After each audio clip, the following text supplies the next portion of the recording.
naniniwala tayo doon sa kasabihan na habang may buhay, may Pag-asa. habang may buhay, may Pag-asa. habang may buhay, may Pag-asa. pagsubok.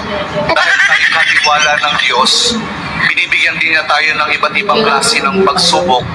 Kaya po doon sa pagsubok na yon, saka pa lang natin mauunawaan na talagang ang ating buhay ay mayroong, habang may Pagsubok. buhay mayroong Pagsubok. habang may buhay may Pagsubok. pagbangon. Huwag niyo hayaan na kapag meron kayong pinagdaraan ng pagsubok, ay hindi kayo babangon. Kailangan meron tayong pagsumikap na pagtsatsagaan natin yung ating mga pagsubok na pinagdaraanan.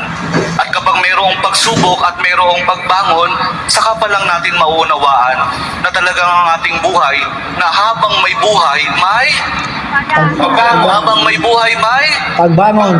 pag-ibig. Ang pag-ibig na nagmumula kay Jesus lamang sa ating mahal po kay Jesus Nazareno. Dahil doon, kapag naunawaan natin itong mga bagay na ito, na habang may buhay, may pagsubok, may pagbangon at may pag-ibig na nagmumula lamang kay Jesus, saka pa lang natin mauunawaan at matatanggap na talagang habang may buhay, may